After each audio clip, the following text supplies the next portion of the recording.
Kumuha nga po ako ng kangkong dun sa aming bakuran.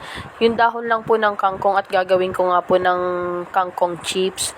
Hinugasan ko po ng isa-isa yung dahon para masigurado po nating malinis siya. Ay kakainin po kasi natin yung kangkong, kaya po dapat hugasan natin ng maayos. Ayan nga po, hinugasan ko na siya. Tapos po, nagtimpla po ako ng arina, magic sarap, paminta, asin. Nilagyan ko po siya. Tapos lalagyan ko po yan ng konting tubig. Yan. Lalagyan po natin yan ng tubig. Tapos hahalu-haluin natin po. Hahalu-haluin lang po natin yung arena na may tubig. Hanggang po sa, hindi po dapat siya sobrang lapot at hindi rin po dapat malabnaw. Yung sakto lang, yung tama lang. Parang ikaw, tamang-tama ka sa akin. Naks. Uy, humugot ka na naman, Mare. Ano ba yan?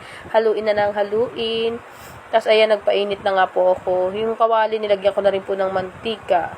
Tapos nga po, isa-isa lang natin. Sinawsaw ko po yung dahon ng kangkong dun sa arena. Tapos, pinirito ko nga po, nilagay ko sa kawali. Ganyan lang po ang pagluluto niyan. Isa-isa nyo pong ilalagay para mas crispy at masarap po siya. Ayan nga po, diba? Sarap. Ang sarap talaga niyan. Malutong pa. O, diba? Masustansya pa, kinakain ng mga bata. Tingnan mo yung aking junakis, matakaw sa kangkong chips. Ayan, niluluto ko nga po. Brown na. Ayan, binaligtad ko nga po. Sarap ng kangkong chip talaga. Kangkong chips. Ang sarap niya. Ayan, luto na siya. Yung binaligtad na nga po natin. Maya-maya, yan. Okay na po yan. Golden brown na po siya. Masarap po yan. I-try nyo na pong gawin. Masustansya pa. Mapapakain din po ang mga anak ninyo. Lalo na yung mga batang pihikan sa pagkain. Oo, diba? Ayan nga po. Oh. Yan. Crispy siya. Oh. Ayan nga po. Tinikman ko na. Lutong. Sarap. Sabi nung anak ko, ang sarap daw. O, diba? Sarap yarn. Oh, kumain din yung anak ko. Sabi niya, okay mama, approve, ang sarap. Oh, kasi hingi pa nga yung aking anak dyan. Gustong gusto niya eh. Oh, diba? Dumampot pa.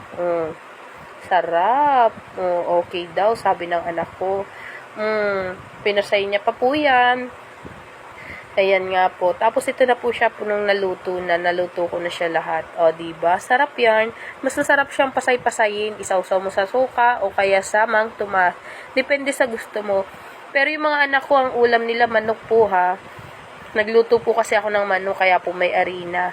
Ayan nga po. O, diba? Yan ang ulam ng mga junakis ko. Yung kangkong chips is pang kutkutin lang po namin yun.